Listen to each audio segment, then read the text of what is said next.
The family consists of a husband, wife, and 2 children, a teenage son, and a young daughter. They've recently moved to the mansion to start a new life and get away from the hustle and bustle of the city.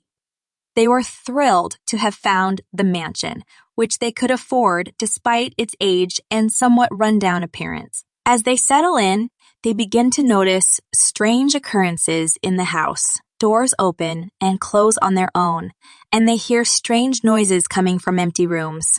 They dismiss the odd happenings as simply the creaks and groans of an old house. But things start to get more alarming when they hear footsteps in the hallways, even when they're alone in the house. One night, the family is awakened by the sound of someone whispering their names. They follow the voice to a hidden room in the attic, which is filled with strange objects and symbols. In the room, they discover a book that details the mansion's history. They learn that it was built on top of a cursed graveyard and that previous owners had tried to appease the spirits by performing dark rituals. As the family delves deeper into the history of the mansion, they start to experience terrifying visions and ghostly apparitions. They start to lose their grip on reality, and their relationships begin to break down under the stress of the haunting. One night, the youngest daughter wakes up to find herself face to face with the ghost of a little girl.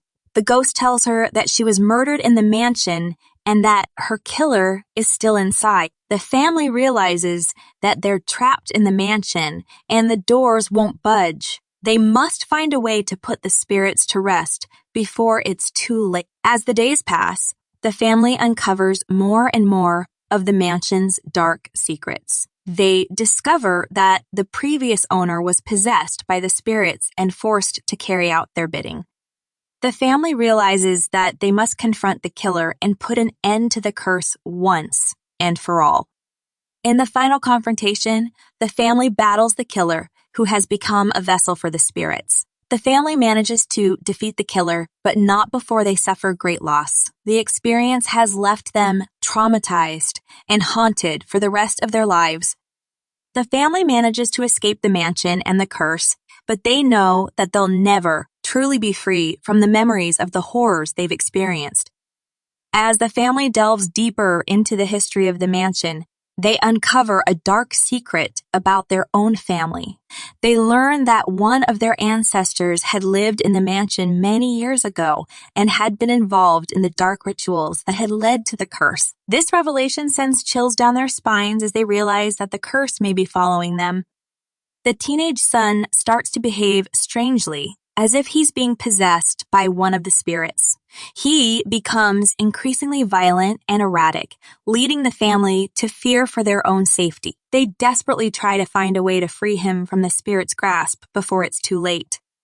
The family discovers a hidden passage in the mansion that leads to an underground chamber.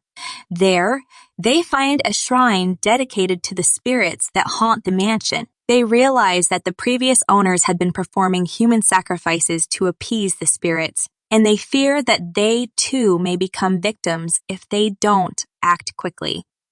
The family's relationship starts to deteriorate as they're consumed by the haunting. The husband becomes increasingly distant and withdrawn, while the wife becomes more and more desperate to find a way out of the mansion. The children, caught in the middle, start to resent their parents for bringing them to the cursed house.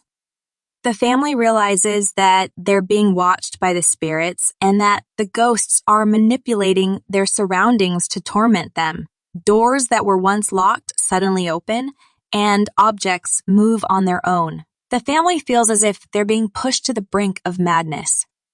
In the final confrontation, the family battles not only the killer possessed by the spirits, but also the spirits themselves. The spirits manifest in various forms, including shadowy figures and grotesque monsters. The family must use all of their wits and strength to survive the onslaught and put an end to the curse once and for all. After the final confrontation, the family manages to escape the mansion and the curse, but they know that they'll never truly be free from the memories of the horrors they've experienced. They are left traumatized, haunted, and scarred for life. The family decides to sell the mansion and move far away from it. But the curse continues to follow them, as strange occurrences happen wherever they go. They realize that they're marked by the spirits and that they'll never truly escape their grasp. Years later, the family has grown old, but they still carry the scars of their ordeal.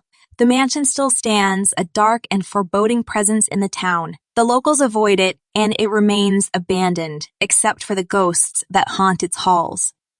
Legend has it that on quiet nights, you can hear the whispers of the spirits coming from the mansion, and sometimes, if you look closely enough, you can see the family's ghostly figures staring out of the mansion's windows, forever trapped in the nightmare they can never escape.